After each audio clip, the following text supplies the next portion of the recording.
Hi guys, Keyzoid here, and welcome back to another video. What? There's a missing persons poster besides me that has someone familiar on it? Don't worry about that. And let's get on to our next installment in our redesign series. I apologize that it's been a bit, but today we're going to be redesigning several characters from the Delinquents. Delinquents were added into the game around 2016. Originally, they were actually all females, but since been changed to males. Yandere dev's purpose for these characters were to be used as obstacles, like most characters in the game, to prevent Yandere-chan from easily accessing the incinerator. The whole backstory of the Delinquents is that they were a group of kids who constantly got bullied at school, and after considering suicide, they end up coming across Osoro, fighting some other students from another school. Admiring her strength and her fair reputation, they end up forming a little delinquent group with Osoro. There's nothing really else to them besides that small piece of backstory. The only one out of the group that actually has a little bit more to him besides Osoro is Umeji, who takes over a role when she's suspended. I brought up this previously, but it's definitely a common trend that these characters aren't developed enough to the point where they just feel like objects in order to make the game harder. I get it. When you're a solo developer like Yandere Dev, your main focus is to work on the core gameplay of the game, then focus on all the small details later. But I'm sure he could replace adding in pointless things with spending time developing the actual narrative to this game. To be honest, these characters feel like the bullies, which was the last set of characters we redesigned. Yes, they share common attributes, but delinquents should feel more intimidating, rather than just an annoyance. So anyways, sit back, grab a snack, and let's redesign some delinquents. So the first character we're going to be redesigning is Osoro. Osoro is the main leader of the delinquents, and one of the later rivals that Yandere-chan has to face against. She is described to be one of the strongest and most violent rivals out of the bunch. Much of her backstory and personality is unknown at the moment, including her motives for liking Senpai. She was probably one of my favorite designs out of the bunch, but I feel like Yandere Dev really missed out on a huge opportunity to explore Japanese delinquent fashion and make her design a bit more interesting. Sukeban was a huge fashion trend in Japan during the 1970s and 80s. This was inspired by female gangs in the 60s. This style was described to be the precursor to Garo fashion, which was something we talked about in the last video. This style was all about female empowerment and breaking the limits of gender norms. This fashion was quite varied, but with some of the common attributes found in the style was dyed hair, long skirts, masks and weapons like swords and bats. Like I mentioned previously, delinquents in the game used to be all girls. We really didn't get any development from them because they were used as placeholders, but to make the group feel a little bit more varied, I decided to add in a few more female members. I feel like the designs in the game in general should try tackling some of the fashion phenomena that took place in Japan to almost capture some of the culture for the game. Now let's talk about my Osoro design. I wanted to capture a little bit more of that Sukeban fashion, so I decided to replace her coat with a more shorter black and red one with a dragon on the back. In Japan, the dragon is a symbol for a lot of different things. It can mean balance, freedom, or by the Yakuza's beliefs, wisdom and strength. Even different colors mean different things. It also suits Osoro a little bit more by giving that whole leader vibe. The other thing I changed was her skirt length. It was very common for female delinquents to customize their school uniforms, and one of these changes was wearing longer skirts. Otherwise, I didn't really change that much. I tend to try tackling personalities when I do these videos because, like the designs, a lot of times they tend to be half-baked. Something that's hard with doing this, especially with the rivals, is because they're not in the game, so we have to base everything on what's said through the website, wiki, and Yandere Dev's videos. I imagine Osoro to be someone with a tough exterior, but is really soft and nice once you get to know her. Kind of like a tsundere, but less of all of that, if you know what I mean. I I definitely feel like she had a very rough life and had to fight her way through hell. And in a way, she's pretty vulnerable because of that. She feels like she needs to fit into this certain role because that's how she grew up. But she really just desires being a normal girl who's still a little bit on the edgier side. Since we have some extra time, and I know already I'm going to get a lot of comments about it, let's talk about the recent updates to Yandere Simulator. So, I don't really keep track of the game anymore. I only really just do the series, and that's my only involvement with the game. But on Twitter, I've been hearing a lot about, oh, Yandere Dev finally finished the game. And I was like, what?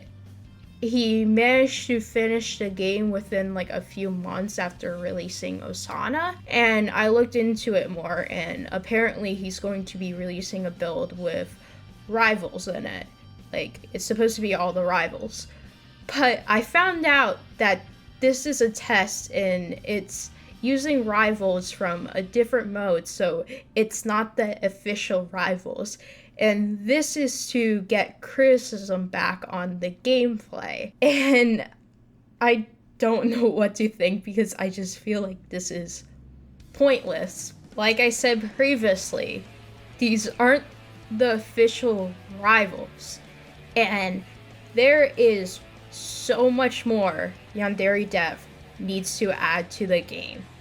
He needs to program the actual rivals and all the events and story he wants to do for them, and this whole like back plot with one of the rivals and their family with the principal and all that fun shit, the stealth missions, and replacing all those models that he has bought. I mean, you gotta think about it.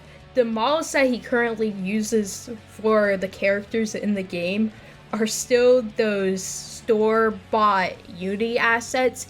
He still hasn't replaced the models, and it's been how long now? We still need to fix cutscenes, new voice lines, customization. It's just all this stuff, and it's just, it feels like Yandere Dev is almost just manipulating his audience to just make them happy. That's all what he does. He doesn't care how the game looks at the end of the day. All what he cares about is that he still has attention. He said it himself, like, if the game loses, like, attention and everything, then the game dies because he would probably lose traction. But we discussed this previously. The game is a fucking mess. It's like, yeah, this is going to add some gameplay, but it's going to be so broken and boring. I mean, when Osana came out, it was horrendous and there were so many flaws. It's going to be this huge mess, and I want to see where it goes. And I want to see when Yandere Simulator actually gets finished and if it will even get finished. But I literally don't know at this point, to be honest with you guys. Umeji was the next character I redesigned. As you will see with the next few rivals, I gave both their designs and personalities a total overhaul, just to add some more variety. But I decided to keep Umeji. You might ask why. And like I said earlier, he's the only delinquent that had any development out of the group, even though that's not really saying much. I feel like we can further develop what we have so far into an actual character. For Umeji, we can continue with the plot that he was getting bullied and just felt very alone and depressed till he meets Osoro. He really looks up to her and will do anything to please her. He might also have a tiny crush on her and does stupid things to try to impress her. Kind of like what Yandere Dev was trying to do for Osana. I imagine that he almost always is at her side, but feels more natural instead of an indestructible obstacle blocking to make the game feel more challenging. He'll probably will be trying to do little tricks and stupid stuff that Yandere-chan can mess up or potentially make gaps for her to move in.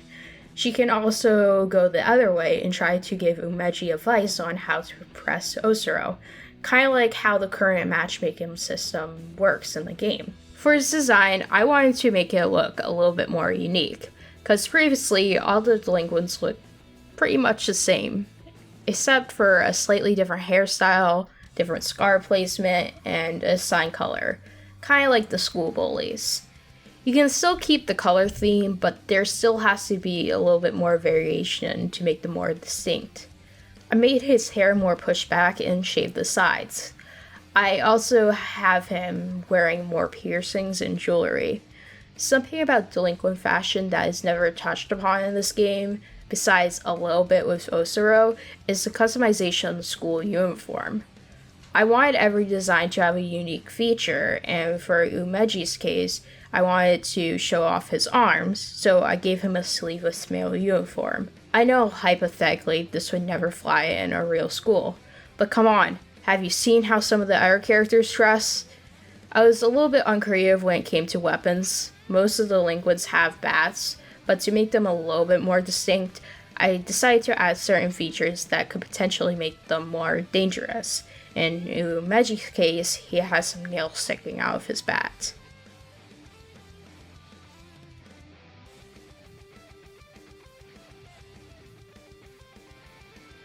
As you can see, this is going to be a completely original design.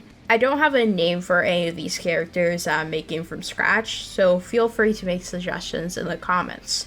Something I feel that could give the delinquents more purpose is that each of them has a unique skill that Yandere-chan can learn to make a certain task feel easier. For this girl, she is an expert pickpocketer and is really good at stealing smaller things. By befriending her, she can teach you how to be more quiet and efficient when stealing a rival's things or other stuff like test answers. It's almost kind of like how the gaming club works. For a backstory of this girl, I feel like she comes from a very poor family and started learning how to steal to pawn things to help out with her family. She feels pretty guilty about this, but if she's helping her family make ends meet, she will do it.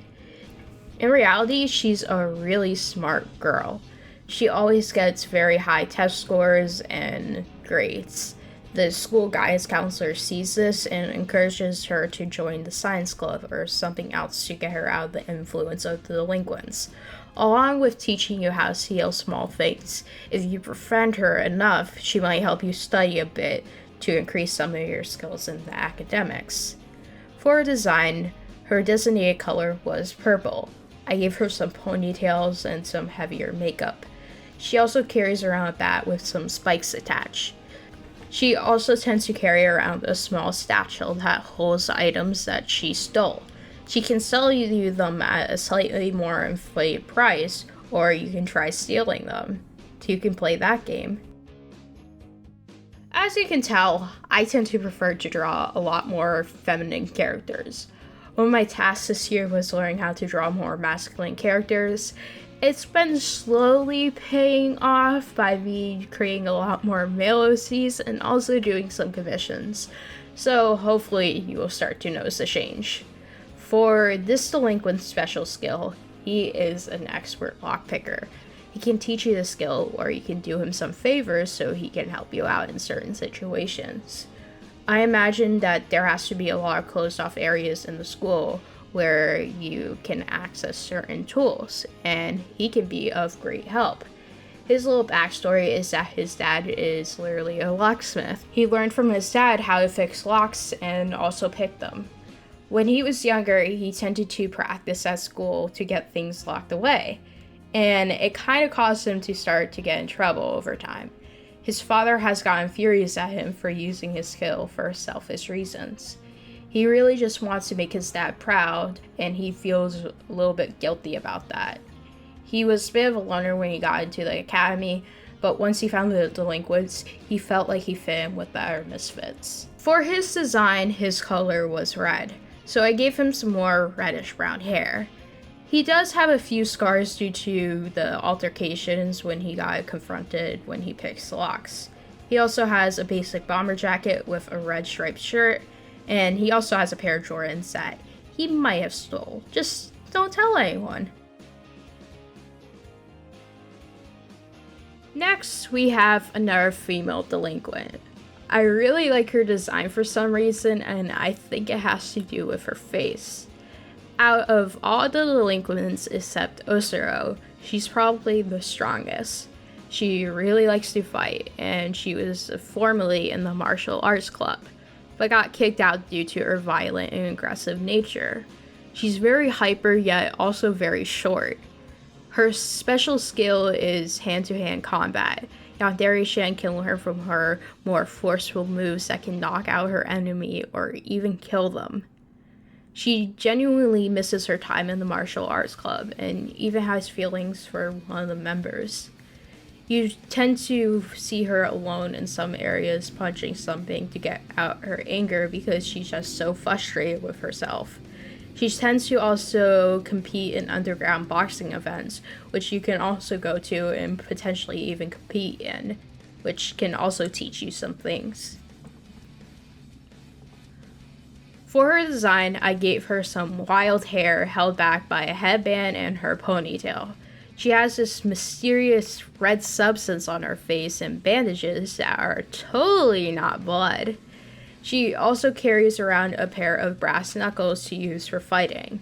She wears the female uniform almost as a jacket with a sports bra underneath. For our final character of today, we actually have the twin brother of the previous delinquent. When I was drawing them, I accidentally made them look very similar, so I decided that it would be a cool concept to have, and not totally because I might suffer a bit from same face syndrome.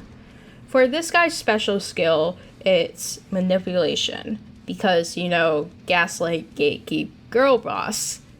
Pretty much, he can help you manipulate people when you need information from them without befriending them. I know when you join the delinquents, something you can do once you join them is force people to go away. But if you befriend this guy, you can also do that and force people to follow you. For his backstory, I feel that he's not even a bad guy, rather that he's just very close with his sister. Since his sister would constantly get into violent fights, he would find a way to get her out of trouble. He's always close around her, and when she's trying to get out her frustration, you can see him spying on her. He really wants to help her control her anger so she can get back in the martial arts club. And that's all the designs for today. Here's all of them one more time. Let me know which one you like the most and who you want to see next. Anyways, that's all for this video, and see you later.